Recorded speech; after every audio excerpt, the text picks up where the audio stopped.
Paul Robertson, a talented student doctor from the University of Oxford, had such a bright future ahead of him. He had the opportunity to save the lives of many patients, earn a lot of money, and conduct research to further save lives. According to the Daily Telegraph from the United Kingdom, Paul Robertson took his own life before he could save the lives of others.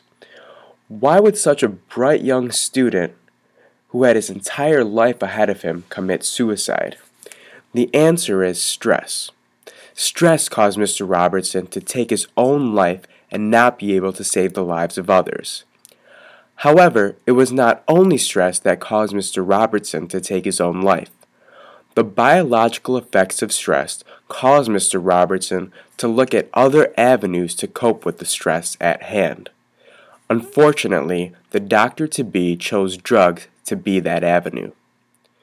Once he overdosed on heroin, there was no getting him back. The abuse of drugs is not uncommon among teens and adults due to stress. Due to high levels of stress, teens and adults are prone to cope with stress by utilizing drugs, eventually leading to abuse. Before I begin speaking about how drug abuse correlates to stress, let me briefly explain stress and what it does to the body. What is stress? Stress is a state of mental or emotional strain resulting from demanding circumstances. Even though the definition of stress may sound bad, there is both good and bad stress. According to the National Institute of Health, good stress allows us to perform at an optimal level during demanding circumstances. Good stress can also be synonymous to acute stress. On the other hand, stress can also be bad. Bad stress results from a consistent amount of pressure or too much pressure that a person cannot handle. A synonymous phrase to bad stress can be chronic stress. The body does not handle chronic stress well. When the body undergoes stress, physiological responses are manifested through a major stress pathway known as the corticotropin releasing factor, or CRF. When CRF is released, it causes a decrease in behavioral and cognitive control.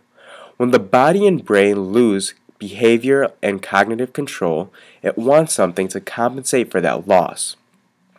This increases the motivation for addictive substances according to the Drug Abuse Government website. There have been numerous studies done through the National Institute of Health and the Huffington Post to prove that chronic stress leads to drug use and abuse. There are many negative side effects to stress as well.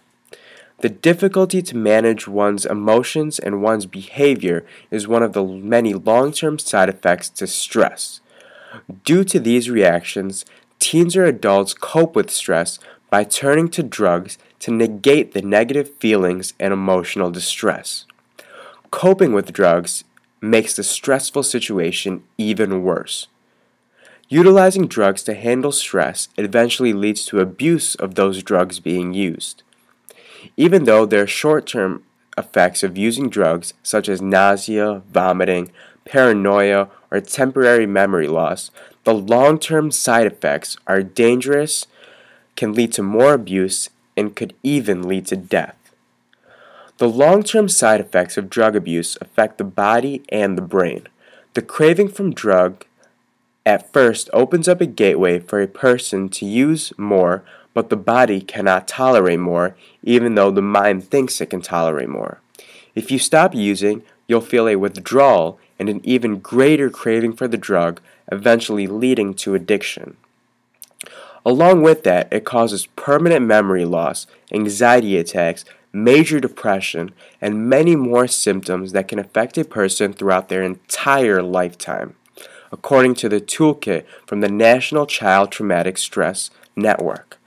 Now, how does one cope with stress without relying on drugs?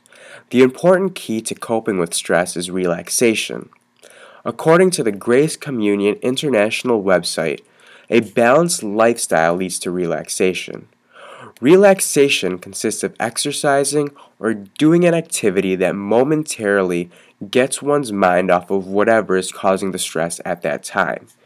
In order to cope with stressful situations, a person needs to be realistic, manage their time, improve their general health, and incorporate alternatives to deal with stress. Along with that, keeping a focused, clear, and positive and peaceful mind will lead to less mental burden on oneself. Stress can be prevented if it is found early enough. If stress is found early enough, then drug abuse can also be prevented. Through various alternatives, stress and drug abuse can be an afterthought when there are better ways to prevent one's body to deal with demanding circumstances.